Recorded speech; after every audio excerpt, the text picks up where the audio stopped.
Tout pour investir, le déchiffrage. Le déchiffrage et donc les déchiffreurs en plateau avec moi. C'est lundi, Mathias Bacchino est parmi nous, directeur des marchés européens pour Trade Republic. Bonjour Mathias.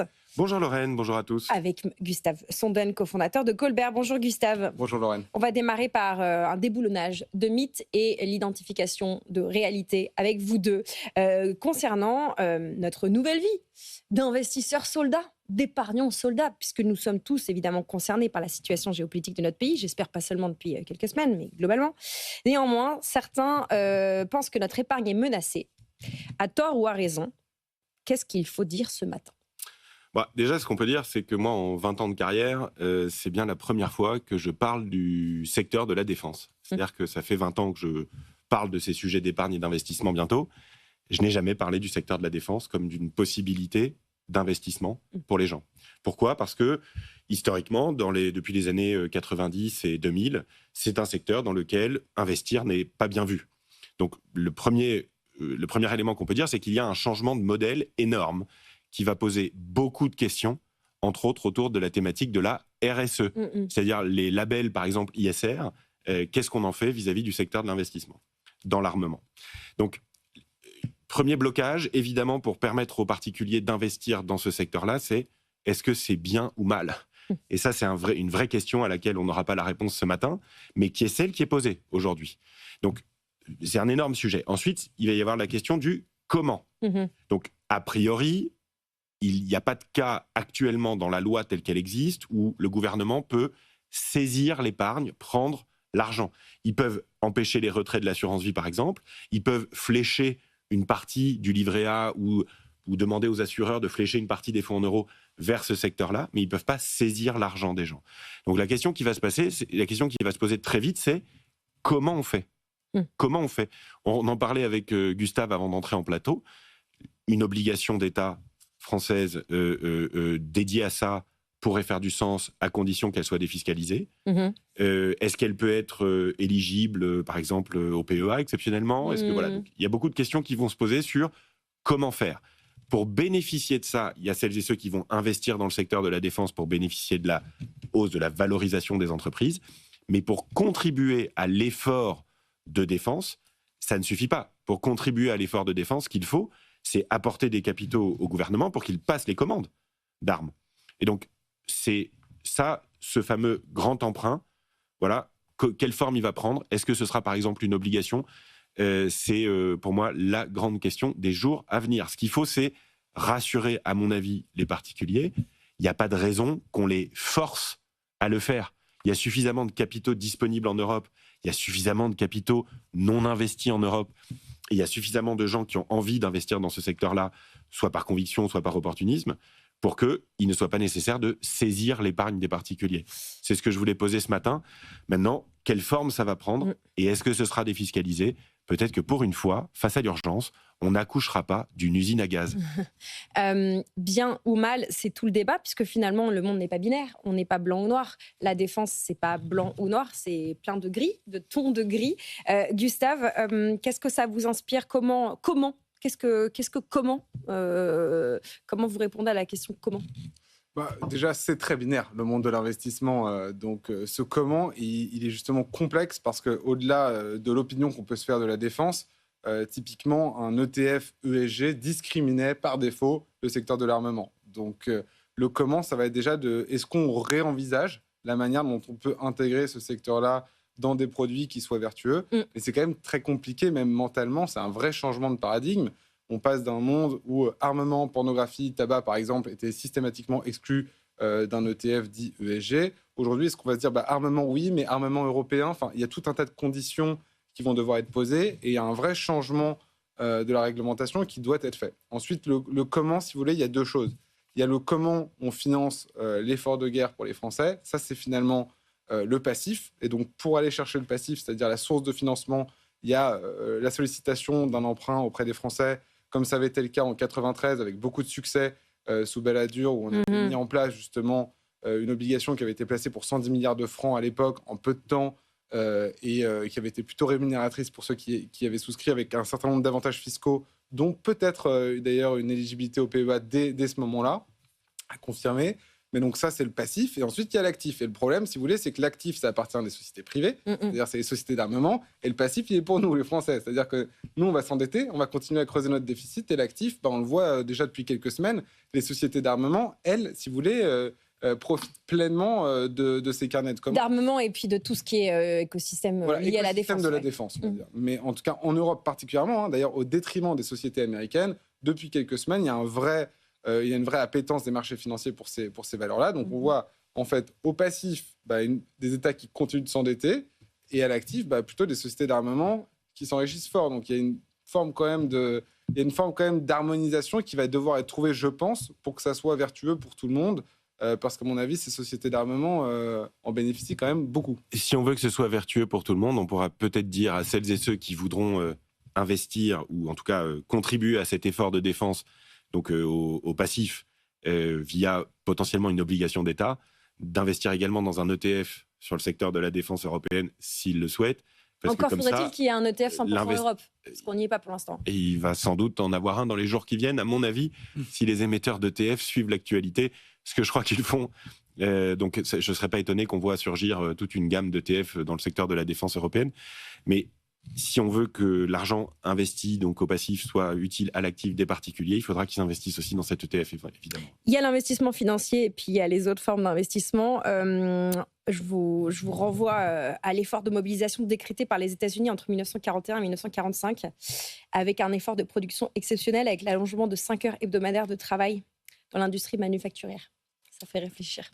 On n'y est pas encore. On va continuer à évidemment couvrir ce sujet au quotidien. On répond à vos questions au fil de l'eau. On va brosser rapidement 2-3 autres sujets quand même d'actualité qui nous semblaient importants ce matin avec Gustave et Mathias, notamment les capitaux qui se réfugient dans les fonds monétaires. Et vous avez un chiffre pour illustrer ce flux. Gustave, ce matin, quel chiffre ? Plus 7 000 milliards de dollars sur les fonds monétaires. Donc les fonds monétaires, c'est les actifs les moins risqués. En fait, c'est une manière d'investir dans les obligations de très court terme qui est utilisée notamment par les investisseurs institutionnels, ou en tout cas les gros investisseurs. On voit que c'est une réserve de cash qui n'a pas que Warren Buffett, je fais un fil rouge sur le sujet, mais qui est de retour en cash en ce moment. C'est quand même une tendance qui est généralisée. Et ça, c'est lié toujours au même phénomène, mais qui s'amplifie et qui commence à se matérialiser dans des chiffres. C'est la volatilité. On est passé d'un VIX, donc cet indice de la volatilité, autour de 16, donc sous sa moyenne historique en décembre, il n'y a pas si longtemps, alors que Trump était déjà élu, à 25, où là, on est nettement au-dessus de la moyenne historique, qui est plutôt autour des 18. Donc, on a quand même une volatilité qui était ressentie, qui devient une volatilité observée aujourd'hui. Et ça se matérialise dans cette forme d'attentisme des investisseurs qui vont se désengager pour partie de leur investissement en actions et notamment en actions tech. Ça, c'est les phénomènes de flux qu'on observe en ce moment au profit de ces investissements beaucoup plus sécurisés dans l'obligation court terme au travers de fonds monétaires. Mathias, ça vous inspire quoi, ces flux-là ? Plusieurs choses. La première, c'est que effectivement, les fonds monétaires sont quelque chose que nous, on utilise aussi chez Trade Republic pour permettre aux gens de toucher les intérêts au niveau BCE, je dirais, sur leur compte courant. Donc, c'est un véhicule qui est de plus en plus déployé auprès du grand public, pas que par nous d'ailleurs. Ça permet effectivement de gérer la période actuelle extrêmement incertaine. Est-ce que c'est une surprise que les marchés tanguent actuellement ? Non. Ça fait quand même un certain temps qu'on dit, entre Trump, entre le retournement du cycle de taux, entre tout ce qui se passe sur la tech, il serait compréhensible qu'on ait effectivement un recul des marchés financiers là dans les semaines qui viennent. Donc ce retour de la volatilité, on le rappelle, il ne doit pas faire peur outre mesure, il doit surtout permettre de mettre en place des bonnes pratiques pour son portefeuille quand on est un épargnant, un investisseur individuel. Et là, on voit bien que celles et ceux qui s'en sortent depuis le début de l'année sont celles et ceux qui étaient diversifiés. Si on était diversifié depuis le début de l'année, eh bien, entre l'Europe et les États-Unis, quelque part, ça s'équilibre. Si on avait un petit peu d'or, un petit peu de crypto, des actions, tout ça vient s'équilibrer aussi. Donc, la diversification face à l'incertitude actuelle, c'est une réponse réelle pour les particuliers. Voilà, je vais simplement le rappeler.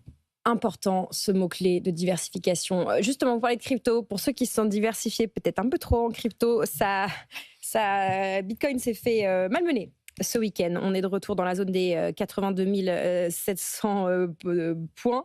Un bitcoin, autour de 82 000 dollars. La réserve stratégique annoncée, vous savez, il y avait ce Crypto Summit vendredi dernier à la Maison Blanche, a fait un peu flop. Comment vous observez ça, Gustave ? Un grand coup d'épée dans l'eau, clairement. Pas 1 euro d'achat. Pas $1. Ni d'euros. Ouais. Mais effectivement, vous avez raison, Lorraine. Donc, c'était uniquement les actifs saisis, donc par l'administration américaine, qui viennent constituer cette réserve. Alors, elle est quand même assez impressionnante en termes de bitcoin. On est autour des 17 milliards de dollars. Mais en revanche, pour les autres actifs, c'est quand même à l'échelle des États-Unis, c'est vraiment marginal. On est autour de 200 millions d'euros. 200 millions de dollars décidément d'Ether, à peu près la même chose du SDT, et tout le reste en cumulé, on est sous les 200 millions de dollars. Donc il y a eu un peu d'agitation il y a quelques semaines quand le président Trump avait annoncé que certaines cryptos en feraient partie, comme le Solana ou le XRP. On voit qu'elles sont peut-être dans ce divers, mais dans un niveau qui est quand même relativement faible. Donc aujourd'hui, gros coup d'épée dans l'eau, grosse déception pour les investisseurs qui comptaient dessus. Puisque, encore une fois, aucun achat. Et pire encore, si on lit vraiment toutes les lignes de cette déclaration, l'administration ne s'interdit pas des cessions. Donc on voit quand même que derrière toutes ces annonces, il y a quand même surtout beaucoup d'opportunisme.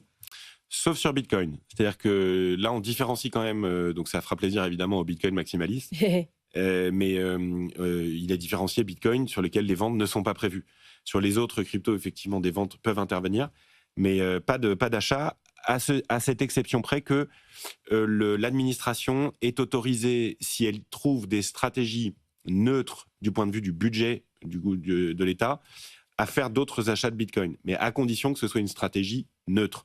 Donc, clairement, le Bitcoin est favorisé par cette réserve stratégique, mais là, promesse tenue, mais promesse déçue, effectivement. Et si j'étais un peu taquin, je dirais que si l'Europe bureaucratique avait accouché d'une réserve stratégique en crypto, ça aurait peut-être ressemblé à ça. Donc c'est un peu étonnant de la part. Non, Mathias, ça vous ressemble pas d'être. Je suis taquin ce matin. Je suis taquin ce matin parce que c'est un autre sujet, mais le projet d'union des marchés de capitaux à l'échelle européenne est quand même trop léger par cette administration. C'est un vrai sujet, ça aussi. C'est un vrai sujet, effectivement. Un mot pour finir, parce que je l'en ai parlé dans mon sommaire, donc je ne voudrais pas que nos auditeurs m'en veulent de ne pas l'avoir abordé. C'est cette position short d'Elliott dans Total. Gustave, votre esprit de synthèse va nous permettre d'aborder ce sujet en quelques phrases. Oui, donc 670 millions de dollars, c'est la position short d'Elliott dans Total. Ça intervient juste après une participation assez importante dans British Petroleum de 5% du capital. Et première mesure, moins 70% de dépenses sur les renouvelables. Parce que BP, en fait, était le plus en avance sur ces questions-là, était prêt à 2 fois ce que dépense Total, autour de 6 et 8 milliards de dollars de dépenses dans les renouvelables par an. Et ils ont sous-performé depuis 2021 très nettement leurs pairs, que ce soit Total, Exxon ou d'autres. Et donc, le pari d'Elliott, c'est effectivement d'améliorer la rentabilité de BP en relatif par rapport à ses concurrents en ayant une politique beaucoup moins agressive sur les renouvelables et beaucoup plus agressive sur l'exploration pétrolière classique. Et il se trouve que le deuxième, plus en avance derrière eux, même si c'était loin derrière, c'était Total. Donc, à mon avis, ils vont au bout de leur stratégie, c'est-à-dire qu'ils veulent améliorer la profitabilité de BP tout de suite, mais également sanctionner Total dans le même temps. Bon, ceci étant dit, c'est quand même une stratégie de hedging assez classique, mais là, la taille de la position méritait d'être soulignée. On voit qu'il y a vraiment un changement de décor, et c'est le genre d'acteurs qui, quand on dit activistes, ils le sont vraiment. Et donc, l'activisme, ça suppose des actions, généralement dans la foulée. Donc, il va falloir suivre de très près la capacité de Total à maintenir ses positions avec ce genre de position contre eux. 670 millions en short. Mathias, le mot de la fin. Peut-être ce que vous allez surveiller cette semaine ou votre mood. Là, on reste quand même assez vigilant à la moindre secousse dans le flux d'actualité. C'est-à-dire que quand on a une volatilité qui remonte comme ça, quand on a plus d'incertitudes, eh bien, on peut avoir des réactions encore plus fortes, la volatilité entraînant de la volatilité, entre guillemets. Donc, l'enjeu, ça va être évidemment l'inflation américaine, puis la décision de la Fed. L'enjeu, c'est bien sûr les modalités du plan d'investissement allemand aussi, puisqu'il n'y a pas que le secteur de la défense, il y a aussi le secteur des infrastructures. Donc, on fait attention aux secousses et on fait attention à ne pas céder au FOMO, toujours dans ce type de situation. Hein. Donc voilà, l'inflation américaine, je dirais, et le plan d'investissement allemand quand il sera précisé. Merci beaucoup à tous les deux pour ce décryptage européen et international des sujets qu'il faut bien maîtriser pour prendre des bonnes décisions d'investissement. Mathias Bacchino de Trade Republic, Gustave Sonden de Colbert, à retrouver en podcast en replay d'ici quelques secondes sur notre plateforme. Et puis là où vous avez l'habitude d'écouter d'ailleurs vos contenus en audio.